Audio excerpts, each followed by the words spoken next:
नमस्कार, कशिश न्यूज देख रहे हैं आप। मैं हूं रश्मि श्रीवास्तव आपके साथ। देश में पेट्रोल डीजल की बचत को लेकर प्रधानमंत्री नरेंद्र मोदी की अपील का असर जमीन पर दिखने लगा है। प्रधानमंत्री ने ना सिर्फ अपील की बल्कि उस पर अमल भी किया और इसका असर भी हुआ। कई नेता, जज और दूसरे लोग भी पेट्रोल की बचत पर फोकस कर रहे हैं, लेकिन सवाल ये है कि ये कुछ दिनों की बात है या इसका हमेशा ध्यान रखा जाएगा। और आज इसी मुद्दे पर हम चर्चा करेंगे। हमारे साथ गेस्ट मौजूद हैं, उनसे आपका परिचय करा दे। बीजेपी का पक्ष रखेंगे दीनदयाल वर्णवाल, बहुत स्वागत है आपका। और आरजेडी का पक्ष रखने के लिए हमारे साथ क्षितिज मिश्रा है, आपका भी बहुत स्वागत है। और चर्चा की बात हम करेंगे दीनदयाल जी आपसे। ये जो अपील की गई है प्रधानमंत्री की तरफ से, इसे किस रूप में देखा जाए?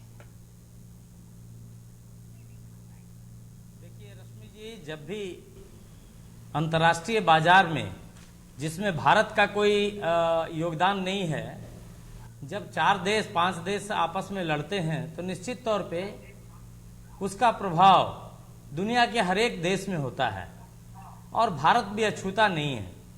आज अगर प्रधानमंत्री जी ने लोगों से अपील की है तो सिर्फ अपील नहीं की है, साथ ही साथ एक नजीर भी पेश किया है कि किस तरह से उनका खुद का जो कारकेट कभी 20 गाड़ियों का था, उन्होंने 2 से 3 गाड़ी पे सिमटा दिए हैं।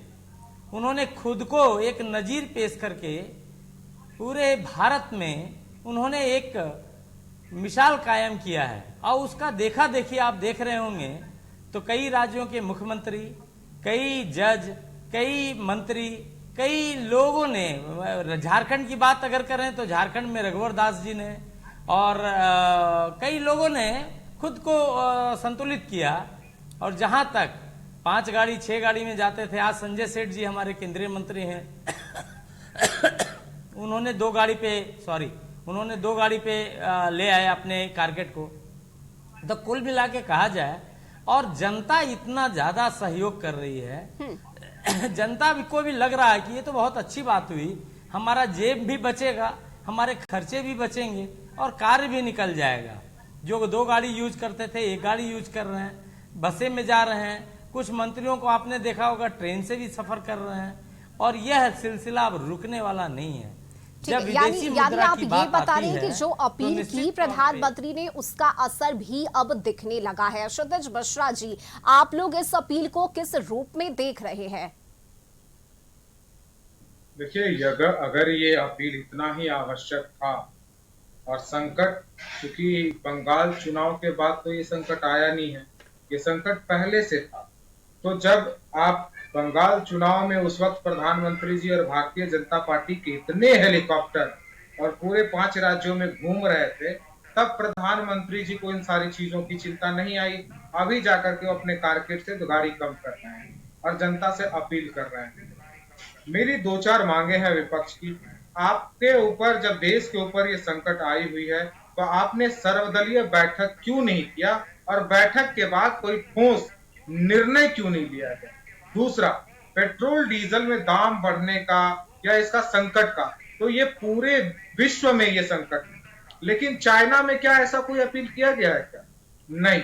बाकी देशों में कुछ इस प्रकार का अपील देखने को मिला है क्या? नहीं। भारत में ये क्यों देखने को मिला? ये भारतीय जनता पार्टी और बीजेपी मोदी शासित देश में जो कॉम्प्रोमाइज वाली जो खेल चल रही है, जो आपकी फेल्योर विदेश नीति है, उन सारी चीजों का ठीकरा आज पूरे देश को भुगतना पड़ रहा है। कब तक ये देश ऐसा चलेगा? कोरोना आएगा तो ताली बजा लिया जाएगा, अगर कोरोना आएगा तो दिया जला दिया जाएगा, अगर देश में कोई संकट आता है पूरे विश्व में तो फिर आप जाकर के पेट्रोल डीजल कम कर दिया जाएगा। तो ऐसे कब तक चलता रहेगा? आप बताइए हमको, दीनदयाल वर्णवाल जी बताए कि ऐसे कौन कौन से देश हैं जहां पे इस तरह की निर्णय लिए गए? ऐसे कौन कौन से देश हैं अभी जिससे कि आपसे रिश्ते जिनसे अच्छा है? प्रधानमंत्री ने अपने कितने विदेशी दौरों को रद्द किया? अभी अभी उनका 5-5 देशों का विदेशी दौरा है। तो क्या क्या रद्द किया, कैसे कैसे? और ये चुनाव से पहले आपको क्यों नहीं याद आया? ये अचानक इसका जवाब ले लेते हैं। दीनदयाल जी, जवाब दीजिए। आप इसका कि क्या ये जो संकट की घड़ी आपको चुनाव के बाद याद आई है? पहले ये फैसला क्यों नहीं लिया गया? चुनाव संपन्न होने के बाद ये फैसला क्यों लिया गया है? इसका जवाब दीजिए, क्षितिज जी पूछ रहे हैं। रश्मि जी ऐसा है कि 3 दिन पहले आपने देखा था कि ऐसा महसूस हो रहा था कि अब युद्ध खत्म हो चुका है और युद्ध खत्म के कगार पे ही था। तो जब युद्ध खत्म होने के कगार पे था तो ऐसा कोई भी डिसीजन प्रधानमंत्री नहीं ले रहे थे, लेकिन जैसे ही लगा कि दोनों में फिर से तनातनी हो गई है, अब यह युद्ध लंबा चल सकता है, तो भारत के लिए, भारत के लोगों के लिए, देखिए अभी क्षितिज ने एक बात बता रहा था, छोटा भाई है, आरजेडी से है, मैं उसमें कुछ कमेंट्स नहीं करूंगा, बट एक बात बता रहा था, चाइना ने ऐसा निर्णय क्यों नहीं लिया, पाकिस्तान ने ऐसा निर्णय क्यों नहीं लिया, अमेरिका ने ऐसा निर्णय क्यों नहीं लिया? उनको पता होना चाहिए कि आज पाकिस्तान में 300 रुपया प्रति लीटर तेल मिल रहा है, और उनको पता होना चाहिए कि आज चाइना में 200 रुपये लीटर प्रति लीटर तेल बिक रहा है, आज अमेरिका में 300 रुपये लीटर प्रति लीटर तेल बिक रहा है, जबकि भारत ने आज भी वही 100 रुपया के अंदर रखे हुए हैं। तो ये जनता के लिए ये सरकार है। पूरे दुनिया में अगर कोई एक देश है तो वो भारतवर्ष है, जो जनता के लिए निर्णय लिए जाते हैं, जो लोकतंत्र में सबसे बड़ी देश के गिनती में आती है। तो यहाँ लोग के लिए जिया जाता है, और हमारे प्रधानमंत्री जी तो लोगों के लिए ही है बीच में। ये कोई ना उनका कोई परिवार है, पूरा देश का 150 करोड़ लोग ही उनके परिवार है।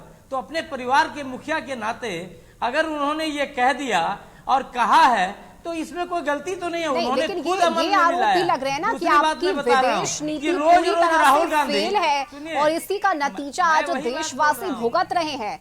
दीनदयाल जी, ये भी आरोप लग रहे हैं कि आपकी विदेश नीति फेल है, जिसका खामियाजा देशवासी भुगत रहे हैं। ये आरोप भी लग रहे हैं। नहीं, ये आपको विदेश नीति मुझे आरजेडी से नहीं सीखना है और कांग्रेस से नहीं सीखना है। आपको याद होगा 1967 में 5 जून को इंदिरा जी ने भी कुछ ऐसा ही ऐलान किया था जब देश संकट में था। तो ऐसे समय में लोगों को बचाने के लिए देश को कहीं से भी नीचे नहीं आए, इसके लिए कई बार कड़े निर्णय लेने होते, लेकिन उन्होंने कड़ा नहीं लिया। उन्होंने ये जनता पे छोड़ दिया है, जनता पे छोड़ दिया है कि आप विदेश यात्रा कम से कम करें, ना के बराबर करें। जो आवश्यक है वो अलग बात हो सकता है, बट उन्होंने, और जनता हाथों हाथ लिया है। कई टिकटें जनता ने रद्द करा के उनको साबित किया है कि 150 करोड़ जनता भारतीय जनता पार्टी के साथ है, माननीय मोदी जी के साथ है। अब ये राहुल गांधी के जो लोग हैं वो ऐसा ही बात करेंगे, जिन्होंने 60 यात्राएं 10 साल में की है विदेशी यात्रा, लेकिन उसका मकसद क्या था वो बता नहीं पाए। वो सिर्फ घूमने फिरने का काम के लिए उन्होंने 60 यात्राएं की है। तो ऐसे में भारतीय जनता पार्टी ये चाहती है कि आप यात्रा कीजिए, आप मानिए या ना मानिए, क्योंकि देश के लिए कांग्रेस अब पर्याय हो चुका है, और कांग्रेस और अन्य पार्टियां अब लगभग समाप्ति की ओर है। जनता ना उनको पसंद करती है और ना जनता से वो दूर भी चले गए हैं। या ऐसी भाषा बोलेंगे तो निश्चित तौर पे और भी जो थोड़ा बहुत बचा हुआ है वो भी समाप्ति की ओर रहेगा। क्षितिज जी, मैं आपसे जानना चाहूंगी कि अगर ये अपील प्रधानमंत्री की तरफ से की गई है तो इस पर अमल करने में क्या परेशानी है? क्योंकि इस वक्त जो संकट की स्थिति है उससे निपटने के लिए अगर कोई अपील की गई है तो उससे अमानने में क्या दिक्कत आ रही है? देखिए रश्मि, एक डायनेमिक और बड़ी सोच वाले प्रधानमंत्री बनना चाहिए उनको। इस प्रकार के छोटे मोटे हरकत नहीं करनी चाहिए। हम तो आपके लिए तैयार है, विपक्ष के पास मॉडल है कि आप इस संकट से कैसे बच सकते हैं। लेकिन आप तो विपक्ष के साथ जब संकट आती है तो सर्वदलीय बैठक होती है। वो सर्वदलीय बैठक हुआ क्या? नहीं हुआ। आपने जनता से अपील करना शुरू कर दिया। मैं पूछना चाहता हूं, आप ये जनता से अपील कर रहे हैं, मेरी मांग है आप इलेक्ट्रिकल व्हीकल पर सब्सिडी दीजिए, उनको टैक्स फ्री कीजिए, 70% उसमें 30% 40% सब्सिडी आप दीजिए जाकर के। जनता इलेक्ट्रॉनिक व्हीकल कर देगा। पेट्रोल का यूज कहीं से भी और कभी भी सही नहीं है, बहुत ज्यादा, ना इन्वायरमेंटल के लिए और ना ही लोगों के लिए। और हमारे बीजेपी के प्रवक्ता भी बता रहे थे कि भाजपा ने 100 से नीचे करके रखा है पेट्रोल का दाम। बाकी देशों में भी पेट्रोल का दाम कम है, लेकिन यहाँ 100 से आपको जानकारी देते, बिहार में 105 रुपया लीटर है पेट्रोल। शायद आप उधर घूमते नहीं होंगे तो आपको पता नहीं होगा। व्हाट्सएप, आप व्हाट्सएप यूनिवर्सिटी से बाहर आकर के गूगल से खोजिए, वहां आपको पता चल जाएगा। तो हमारा कहना है कि आप सर्वदलीय बैठक क्यों नहीं, कहाँ 105 आपकी जो बता तो विदेश दीजिए नीति फिर से। थी कि आपने रसिया हाँ, 105 से पेट्रोल खरीदना बंद कर दिया। क्यों आपके ट्रंप जी ने मना कर दिया? क्योंकि आप प्रचार में गए थे।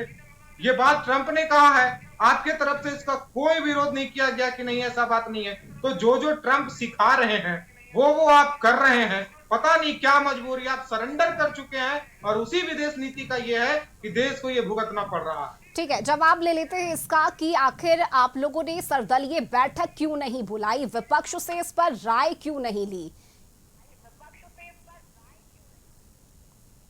रश्मि जी, उस विपक्ष को की सर्वदलीय बैठक की आज ये चर्चाएं कर रहे हैं। जब सर्वदलीय बैठक बुलाते हैं तो लोग आते नहीं है, और आते हैं तो उस समय भी नुक्ताचीनी निकालते हैं। और दूसरी बात मैं बोल रहा हूँ रश्मि जी, दूसरी बात मैं बता रहा हूँ कि सबसे पहले यह समझने का प्रयास कीजिए कि कोई कानून नहीं बनाया गया नहीं खरीदना है। ये झूठ बोलने का आरोप आप पे लगाया जा रहा है। अरे मेरे भाई, ऐसा है, आप इनसे फिर से पूछ लीजिए। बीच में टोका टोकी करने का इनका पुराना आदत खत्म नहीं हुआ। आप इन्हीं से पहले बात कर लीजिए। आपके नाक के नीचे हमला किए थे, उस वर्ष सर्वदलीय बैठक में क्या नेता विपक्ष नहीं पहुंचे थे क्या?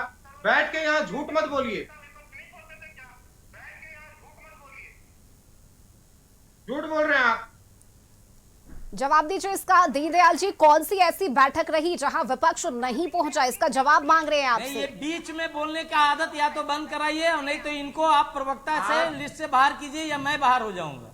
ये बीच में बोलने वाला आदत झूठ ठीक मत नहीं। बोलिए, हो जाइए बाहर। ये आपसे जवाब मांग रहे हैं, आपसे जवाब मांग रहे हैं कि वो कौन सी बैठक रही जहां विपक्ष नहीं पहुंचा। झूठ बोलिएगा क्या? दीनदयाल जी, आपसे जवाब मांगा जा रहा है कि कौन सी वो बैठक रही जहां विपक्ष नहीं पहुंचा। आप इसका जवाब दे दीजिए उन्हें। नहीं तो बीच में क्यों बोलेंगे? ठीक है, एक एक करके आप लोग बोलिए। अब सबसे पहली बात मैं, अरे झूठा पार्टी के तो तुम हो यार प्रवक्ता। उस झूठा पार्टी को जिसने बिहार को बेच दिया, शब्दों का ध्यान रखिए। झूठा पार्टी के हो जिसने जिसके पूरे खानदान जेल और बेल पे, ध्यान रखिए। पूरा जेल और बेल पे है भाई। शब्दों सिखाइए। ये बेचारे बौखला गए हैं। 2-4 सवाल क्या दर्जी? सबसे पहले इनको आरजेडी ने इनका झूठ क्या पकड़ लिया? ये बेचारे गुस्सा हो गए। पानी पीजिए। नहीं आप बताइए ना सबसे पहले। पानी पीजिए दीनदयाल जी। अरे मैं पानी पीऊंगा, आप दूध पियो, क्योंकि अभी आपका उम्र ही दूध पीने का है। अभी आप बच्चे हैं, अभी आप नहीं वो आप तय मत कीजिए हमें क्या पीना। आप बौखलाए हुए पानी पी लीजिए, थोड़ा ठीक रहेगा। आपकी ज्ञान के लिए मैं पूछ रहा हूँ, कौन सा ऐसा बैठक था? आप जरा सोचिए। भारतीय जनता पार्टी, शर्म नहीं आता आपको? इतने गम पे बैठ के हंस रहे हैं और झूठ बोल रहे हैं। ना उसका शक्ति है। भारतीय जनता पार्टी अपना कार्य करती है। मोदी जी, फिर से मैं रश्मि जी आता हूँ अपने बातों पे, है ना। हम आपके दर्शक, जो यहाँ 3.25 करोड़ दर्शक हैं, मैं उसके लिए बैठा हुआ हूँ। मैं विपक्ष का जवाब देने के लिए नहीं बैठा हूँ, नंबर 1। नंबर 2, मेरा जिम्मेवारी 150 करोड़ लोगों का है, ना कि ये आरजेडी के चंद लोगों के लिए जवाब देने का है। नहीं, दीनदयाल जी, अगर आप कुछ आरोप लगाते हैं विपक्ष पर, दीनदयाल जी अगर आप कोई आरोप लगाते हैं तो उसका जवाब तो वे मांगेंगे, और वो जवाब मांग रहे हैं आपसे। चलिए ठीक है, मुद्दे पर हम आते हैं। ठीक है, हम मुद्दे पर आते हैं। क्षितिज जी, आपके नेता, कांग्रेस नेता राहुल गांधी की मैं बात करूं तो अभी से थोड़ी देर पहले वो तस्वीर भी सामने आई जहां राहुल गांधी और प्रियंका गांधी एक ही गाड़ी से नजर आए हैं, और काफिला भी ज्यादा नहीं, मात्र 2 गाड़ी नजर आई है। तो वे इसका पालन कर रहे हैं क्या? इस अपील का पालन कर रहे हैं राहुल गांधी? फिर क्या परेशानी है आप लोगों को?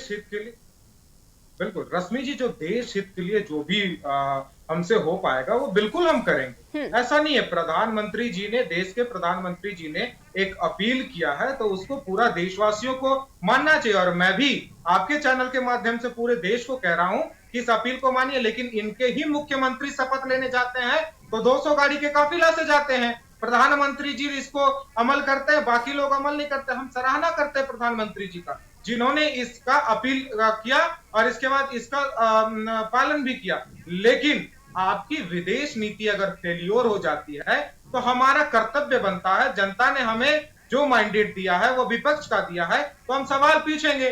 दीनदयाल बर्नवाल जी ने सीधे तौर पर आपके जनता के सामने झूठ बोला, और ऐसे इनको ये बात को स्पष्ट करना चाहिए कि कब राहुल गांधी जी या विपक्ष का नेता इनके बुलाया है इन्होंने और वो सर्वदलीय बैठक में नहीं गए। सर्वदलीय बैठक होनी चाहिए थी, क्यों? क्योंकि ये देश व्यापी वो है। और इसके बाद फिर आपको हमारी भी मांगों को सुननी चाहिए। हम भी आपको आइडियाज देंगे कि इस संकट से हम लोग कैसे निकल पाए। हम बताएंगे कि आप ट्रंप के सामने कॉम्प्रोमाइज मत कीजिए। आप 140 करोड़ देशवासियों के प्रधानमंत्री हैं, आप डरिए मत ट्रंप से। ट्रंप आपको बार बार आंख दिखा रहा है, आपको रशिया से आपने तेल का वो बंद कर दिया। आप बताइए ना कि ये संकट सारे देशों पर है, तो चाइना में इस प्रकार का अपील नहीं होता है, अमेरिका में इस प्रकार का अपील नहीं हो जो युद्ध लड़ रहा है, तो फिर यहां क्यों? आपकी विदेश नीति, मैं तो इनसे पूछ रहा हूं, ये बताइए कि आपके साथ कौन खड़ा हुआ था जब आपका पाकिस्तान के साथ युद्ध हो रहा था? कौन खड़ा था आपके साथ? कोई नहीं खड़ा था। क्यों? क्योंकि आपकी विदेश नीति फेल्योर हो गई है पूरी तरह से। अमेरिका उनको दे रहा है लोन, और प्रधानमंत्री जी कह रहे हैं आपकी बार ट्रंप सरकार चुनाव प्रचार में चल जा रहे हैं। तो ये विदेश नीति का फेल्योर है कि नहीं है? और ये सवाल का जवाब आपके जनता को देना बहुत आवश्यक है, बीजेपी प्रवक्ता को, कि आखिरकार वो जो आपने जो झूठ बोला, तो वो कौन सा बैठक था जिसमें राहुल गांधी जी या कोई नहीं, कल भी जो प्रधानमंत्री के आवास पर जो सीबीआई के जो हेड है उनका जब चयन हो रहा था, तो नेता प्रतिपक्ष वहां पे थे। तो आप सर्वदलीय बैठक क्यों नहीं बुला रहे? इससे आप क्यों डर रहे हैं? तो हमारी जो मांगे हैं, दीनदयाल जी, सर्वदलीय बैठक आखिर क्यों नहीं बुलाई गई और विपक्ष से उनकी राय क्यों नहीं ली गई? सतीश जी बता रहे हैं कि विपक्ष के पास कई ऑप्शंस हैं जिससे इस प्रॉब्लम से निकला जा सकता है, यानी विपक्ष के पास सॉल्यूशन है, ये बता रहे हैं सतीश जी। आपको याद है रश्मि जी, आप ध्यान कीजिए, वाजपेयी जी की सरकार जब एक वोट से गिराई गई थी, उस समय इन्हीं का नेता लालू प्रसाद जी ने कहा था, आप गद्दी तो छोड़ो, हम 1 मिनट में दूसरी सरकार बना के इस देश को एक अच्छी सरकार देंगे। और ये लोग आपस में लड़ मरे थे, और लड़ मर के फिर से चुनाव में जाना पड़ गया था लोगों को। तो कहीं न कहीं ये लोग जो बात करते हैं, जब इनके बड़े लोगों का ही कोई अपना औचित्य ही नहीं है, तो ये तो कोई बात नहीं है। रश्मि जी, इनको ये घुमाने वाली है। मैं अपनी बात फिर से करना चाहता हूँ, मैं फिर से करना चाहता हूँ। अरे घुमाने का नहीं, आप चुप तो रहो, सीधा जवाब दीजिए। ऐसा है रश्मि जी सिर्फ इन्हीं को बुला लो, इसको अभी नया एक एक करके देखिए, एक एक करके आप अपनी बातों को रखिए ताकि ये जो समस्या अभी देश के सामने उत्पन्न हुई है इससे निपटा जा सके। और जो अपील प्रधानमंत्री ने की है, देखिए सवाल मेरा फिर से वही है कि ये जो अपील हुई है, क्या इसे आगे भी लागू किया जाएगा, ये वर्तमान के लिए है? नए बच्चे लोग ना, बड़ा मुश्किल का काम है। बच्चे लोगों के साथ हम लोग को शामिल मत कीजिए, या तो कोई गंभीर व्यक्ति को बुलाइए, तो नहीं दे पा रहे हैं। क्यों बुला लेते हैं? अगर बुलाते हैं इनको समझाइए, पहले प्रवक्तागिरी करना समझाइए कि प्रवक्ता में बातें को रखना। देखिए दीनदयाल जी, यहाँ पर पक्ष और विपक्ष दोनों को ही अपनी बातें रखने का मौका मिलता है, क्योंकि दर्शक आप दोनों को ही सुनना चाहते हैं। पक्ष विपक्ष की राय क्या है ये जानना चाहते हैं। तक देख लीजिए कैसे एंकरिंग होता है रश्मि जी। नहीं दीनदयाल जी, चाहे वो पक्ष हो या विपक्ष, हर किसी को बोलने का मौका मिलना चाहिए। और एंकरिंग कैसे होता है ये मुझे आपसे सीखने की जरूरत नहीं है। दीनदयाल जी, एंकरिंग कैसे होता है ये मुझे आपसे सीखने की जरूरत नहीं है। नहीं गलत है। नहीं ये मुझे आपसे सीखने की जरूरत नहीं है दीनदयाल जी। और यहाँ बात देश की हो रही है, प्रधानमंत्री की अपील की हो रही है, और यही वजह है कि इस पर विपक्ष की क्या राय है ये भी जानना जरूरी हो जाता है। ये भी जानना जरूरी हो जाता है कि विपक्ष की इस पर क्या राय है। संभाला जाता है।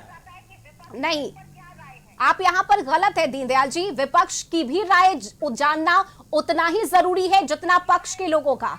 नहीं विपक्ष का राय कैसे? नहीं नहीं, आप एक चीज बताइए, अभी इन्होंने कहा चाइना में ऐसा हुआ, पाकिस्तान में ऐसा हुआ। इनको पाकिस्तान और चाइना से इतना प्रेम है कि इसके बिना नहीं, कहा तो आपने भी ना, कहा तो आपने भी कि सर्वदलीय बैठक में विपक्ष नहीं पहुंचा, और जब इसका जवाब मांगा गया तो आप जवाब इसका नहीं दे रहे हैं। सवाल तो आपसे भी पूछा गया ना। जब कोई कानून बनाया जाता, सुनिए सुनिए रश्मि जी सुनिए, जब कोई कानून बनाया जाता है, जब लगे कि देश पे संकट आ पड़ा है, तब विपक्षी दल की बैठक होती है, ना कि जब अपील करना होता है। प्रधानमंत्री जी ने अपील किया, ये आपका अंदर का मैटर है, आप अंदर का बात है। अगर आपको लगता है कि आप इससे करके विदेशी मुद्रा बचा सकते हैं तो आप लोग कर रहे हैं। और जब 150 करोड़ लोग प्रधानमंत्री जी के साथ हैं तो ये चंद लोग रहें और ना रहें, जबकि आपने तुरंत कहा कि कांग्रेस के लोग साथ हैं। तो जब कांग्रेस के लोग साथ हैं, मैं उनको, अगर उन्होंने साथ दिया है प्रधानमंत्री जी की आवाज पे, तो मैं उन्हें धन्यवाद देता हूं। लेकिन साथ ही साथ मैं यह भी नसीहत दे रहा हूं कि राज्य की सरकार ने ऐसा क्यों नहीं किया, आज यहाँ का हेमंत सरकार ने ऐसा क्यों नहीं डिसीजन लिया। आज ही हेमंत सरकार को मैंने जाते देखा है तो उसमें 13 गाड़ियां थी। तो कहीं ना कहीं रोकना पड़ेगा और सबको ये एक प्लेटफॉर्म में आना पड़ेगा। जब दुनिया में लड़ाई होती है और जब दुनिया में लोग परेशान होते हैं तो निश्चित तौर पे कुछ संयम बरतना पड़ता है। और जो उस संयम के लिए प्रधानमंत्री जी ने अपील किया है, कोई कानून नहीं बनाया है कि भाई आप सर्वदलीय बैठक क्यों नहीं बुलाए, आप संसद में पास नहीं किए, यह कोई कानून नहीं है, यह एक आह्वान है, एक निवेदन है। चलिए ठीक है, समय की कमी है मेरे पास। आशुतोष मिश्रा जी, आखिरी जवाब दीजिए इस पर। भी अमल किया है, इसलिए इस तरह की बातें कह के ये सिर्फ जनता को बरगलाने की बात है। देखिए रश्मि जी, 2-4 बातें मैं बताना चाहूंगा। पहली बात, इन्होंने कहा इंदिरा गांधी जी ने भी ये अपील किया था कि पेट्रोल डीजल कम यूज कीजिए। तो भारतीय जनता पार्टी को एक पेपर का कटा हुआ फेक अखबार इनके सारे प्रवक्ताओं को थमा दिया गया है और ये लोग इस बात को फैला रहे हैं, ऐसा कभी किसी ने नहीं कहा था। दूसरा चीज, अगर आज देश में संकट नहीं है तो प्रधानमंत्री जी क्या झूठ बोल रहे हैं कि देश पर संकट है? ये प्रधानमंत्री जी ने कहा, ये विपक्ष ने नहीं कहा है। तीसरी बात, ये कह रहे थे हेमंत सोरेन जी को आज देखे हैं 13-15 कितना गाड़ी जोड़ा रहे थे, हेमंत सोरेन जी को कहीं नहीं निकले हैं। आप कहां पे देखे हैं बताइए? इंदिरा गांधी वाली झूठ, विपक्ष नहीं जा रहा ये झूठ, हेमंत सोरेन जी को देखे हैं ये भी झूठ, 3-3 झूठ नहीं है कि लगातार झूठ। रोज उनका आपके जनता के सामने ये लगातार झूठ बोल रहे हैं। नहीं आप ये सच बता रहा हूं मैं, ये वो वीडियो रिलीज करवा दे, देखिए ये वो वीडियो रिलीज करवा दे का काम ही एकदम झूठे हो गए। ऐसे नहीं होता, ऐसे नहीं होता सर। मैं आपसे आप झूठ बोल रहे हैं, इसीलिए डिबेट करने की आपसे वो नहीं है। जो आप सुनिए, मैं और विपक्ष की मानना यह है कि भारतीय जनता पार्टी और प्रधानमंत्री जी पूरे देश के प्रधानमंत्री हैं। आप एक सर्वदलीय बैठक कीजिए, एक ठोस निर्णय लीजिए और हमारी राष्ट्रीय जनता दल की मांग है इलेक्ट्रिकल व्हीकल पर लोगों को सब्सिडी दीजिए और लोगों को इसमें जो टैक्स है, टैक्स रिडम्पशन कीजिए ताकि ज्यादातर लोग इलेक्ट्रिकल व्हीकल का यूज कर सके। जब इलेक्ट्रिकल व्हीकल का यूज होगा तो हमारे इन्वायरमेंट के लिए बहुत अच्छा होगा और हमारे लिए भी बहुत अच्छा होगा। और एक सवाल, कुछ और सवाल इनसे जोड़ देते हैं। आप बताइए, देश में संकट है इसीलिए रुपया गिर रहा है क्या? देश में संकट है इसीलिए सोने का दाम आसमान छू रहा था क्या? देश में संकट है इसीलिए चांदी का दाम इतने दिनों से इतना ऊपर चल रहा है क्या? देश में संकट है इसीलिए महंगाई दर इतना ऊपर भाग रहा है क्या? ऐसा नहीं है, ये सारी आपकी फेलियोर्स हैं। लेकिन हाँ, कुछ जगहों पर संकट है। पेट्रोल डीजल, देखिए समय की कमी है, दीनदयाल जी आखिरी जवाब आपसे ले लेते हैं। ठीक है, मेरे पास समय की कमी है, दीनदयाल जी आखिरी रिएक्शन आपका इस पर।